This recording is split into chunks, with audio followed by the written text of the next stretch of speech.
Assalamualaikum warahmatullahi wabarakatuh.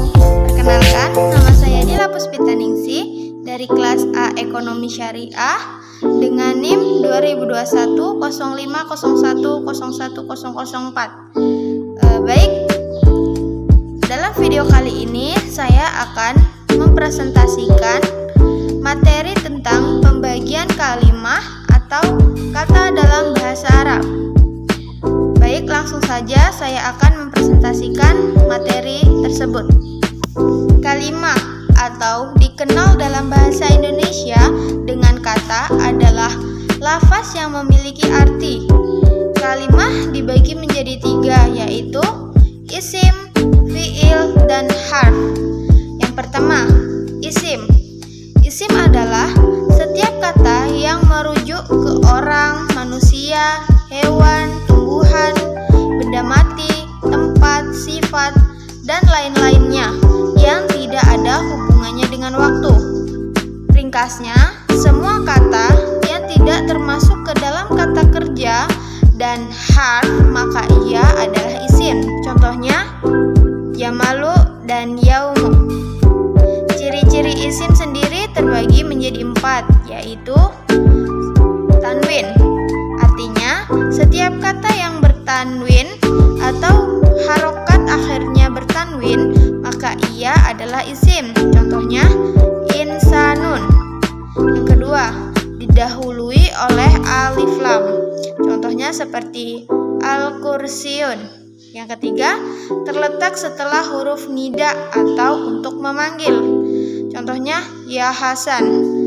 Setiap kata yang terletak setelah ya, maka ia adalah isim.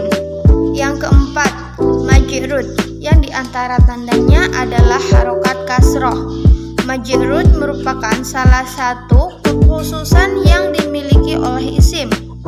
Majrudnya isim bisa dikarenakan didahului oleh huruf jar atau karena merupakan bentuk idlafah. Contohnya, ala maktabi. Ala maktabi merupakan bentuk jar majrud. Ala adalah huruf jar, sedangkan maktabi adalah isim yang dikarenakan didahului oleh huruf jar, sehingga dibaca majrud dengan kasroh. Untuk bentuk idlafah, misalnya babu baiti. Kata babu adalah mudaf, sedangkan baiti adalah mudaf ilaih. Perlu diingat, mudaf ilaih selalu dibaca majrud. Jika ada satu kata yang berfungsi sebagai mudaf ilaih dan kata tersebut dapat langsung dimasukkan.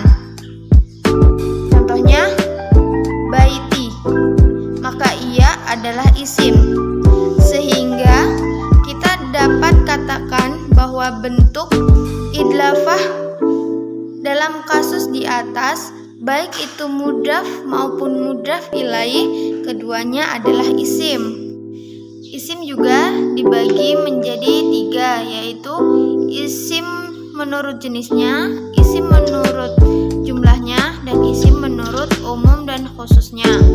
Yang pertama, isim menurut jenisnya. Isim ini dibagi menjadi 2, yaitu isim mudzakkar dan isim muannas. Yang pertama, isim mudzakkar. Isim mudzakkar adalah isim yang menunjukkan kepada laki-laki. Contohnya, kitabun dan qalamun.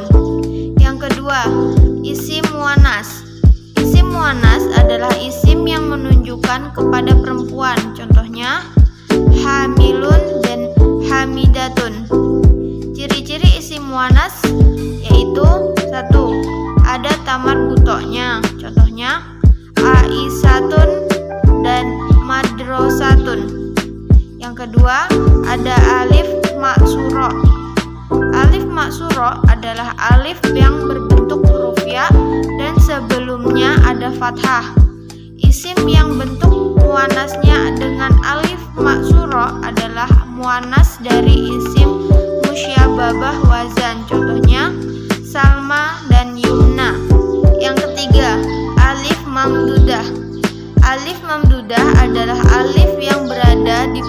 kata dan setelahnya ada hamzah dan isim tersebut disebut dengan isim mamdud. Contohnya hasna'u dan hamda'u. Yang kedua, pembagian isim dari segi jumlahnya. Isim ini dibagi menjadi 3, yaitu isim mufrad, isim musannas, dan isim jamak. Yang pertama, isim mufrad. Isim mufrad yaitu isim yang menunjukkan jumlah 1. Contohnya mukminun, kafirun, dan muslimun. Yang kedua, isim musannas. Isim musannas adalah isim yang menunjukkan jumlah 2. Ciri-ciri isim musannas adalah adanya tambahan alif dan nun atau ya dan nun pada akhir kata. Contohnya kitabun. Jika diubah ke dalam isim musannas menjadi kitabani. Dan tolibatun. Jika diubah ke dalam isim musannas menjadi tolibataini. Yang ketiga, isim jamak. Isim jamak adalah isim yang menunjukkan jumlah yang lebih dari 2. Isim jamak dibagi menjadi 3, yaitu jamak muzakkar salim, jamak muannats salim, dan jamak taksir. Yang pertama, jamak muzakkar salim. Jamak muzakkar salim adalah suatu jamak yang dibentuk dari isim mufradnya dan digunakan untuk menunjukkan suatu jenis laki-laki. Contohnya mukminuna dan kafiruna. Cara menulis isim jamak muzakkar salim adalah dengan menambahkan waw dan nun atau ya dan nun pada akhir isim mufradnya. Contohnya mukminun. Jika ditambah waw dan nun menjadi mukminuna. Jika ditambah ya dan nun menjadi mukminina. Yang kedua, jamak muannats salim. Jamak muannats salim adalah jamak yang dibentuk dari isim pada mufradnya yang dipakai untuk menunjukkan suatu jenis perempuan. Contohnya mukminatun dan kafiratun. Cara membuat isim musannas salim adalah dengan menghilangkan ta marbuthonya pada isim mufrad musannas. Kemudian menjadikan harokat akhirnya fathah lalu ditambah alif dan ta. Contohnya mukminun. Jika ditambah alif dan ta menjadi mukminatun. Yang ketiga, jamak taksir. Jamak taksir adalah suatu jamak yang berubah dari bentuk mufradnya dengan memecah kata sehingga mempunyai makna banyak. Secara bahasa, jamak taksir diambil dari 2 kata, yaitu jamak dan taksir. Jamak artinya banyak dan taksir artinya pecah. Contohnya prosudun menjadi prosulun, kitabun menjadi kutubun, dan baitun menjadi buyutun. Ketiga, pembagian isim dari segi umum dan khususnya. Isim ini dibagi menjadi 2, yaitu isim nakira dan isim ma'rifah.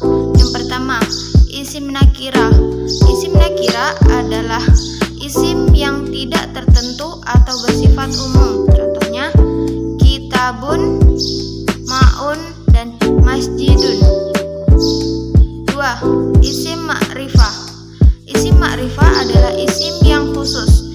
Isim ma'rifah terdiri atas 6 bagian, yaitu 1. Isim yang beralif lam. Contohnya al-baitu dan al-madrasatun. Yang kedua, isim domir. Isim domir terbagi menjadi 2, yaitu domir munfasil dan domir muntasil. Domir munfasil adalah domir yang berpisah, bisa berdiri sendiri dan tidak bergantung pada kalimat lainnya. Contohnya huwa, huma, hum, dan lain-lainnya. Domir muntasil adalah domir yang hanya punya arti atau makna yang bersambung dengan yang lainnya. Contohnya yadrusu dan qalamuhu. Yang ketiga, isim isyarah. Isim isyarah adalah kata tunjuk atau kata penghubung dalam bahasa Arab yang menunjukkan sesuatu seperti ini dan itu dalam bahasa bahasa Indonesia. Contohnya hada, hadihi, dan hadani.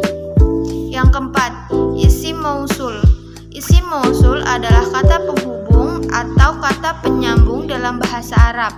Isim mausul berfungsi menghubungkan beberapa kalimat atau pokok pikiran menjadi satu kesatuan. Contohnya alladzi dan alati. Yang kelima, isim alam.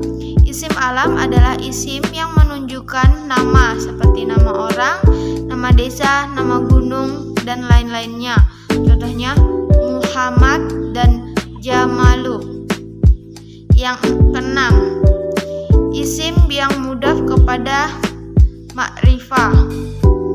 Isim ini adalah isim yang bersandar pada isim makrifah. Contohnya Kitabut Tariji. Pembahasan yang kedua, fi'il. Fi'il adalah sebuah kata yang berfungsi untuk menunjukkan suatu peristiwa atau kejadian pada waktu tertentu yang dikenal dalam bahasa Indonesia dengan kata kerja. Fi'il dapat diketahui dengan melihat salah satu di antara ciri-ciri berikut, yaitu 1. Tak fa'il, yaitu huruf ta yang berkedudukan sebagai pelaku atau pekerja. Contohnya dorobtu. Yang kedua, tak tanis, yaitu huruf ta yang menunjukkan jenis muannas atau perempuan. Contohnya dorobatu. Yang ketiga, ya muqotabah, yaitu huruf ya yang menunjukkan kata ganti orang, kedua, atau kamu, atau pihak yang diajak bicara. Contohnya tadribina. Yang keempat, nun taukid, yaitu huruf nun yang ditambahkan pada akhir kata untuk menunjukkan makna penekanan. Contohnya liyat ribana. Terdapat ciri lain yang memudahkan kita untuk mengenali suatu kata itu fi'il atau bukan, yaitu apabila kata tersebut didahului oleh qad, sa, dan sawuf. Pembahasan yang ketiga yaitu harf. Harf adalah jenis kata selain isim dan fi'il. Harf berbagai macam jenisnya. Di antaranya ada harf jar, harf athaf, harf nida, dan lain-lainnya. Dalam bahasa Indonesia, harf ini mirip dengan kata penghubung. Contohnya man, ila, ana, dan ala. Itulah penjelasan dari saya.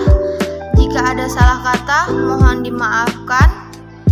Terima kasih. Wassalamualaikum warahmatullahi wabarakatuh.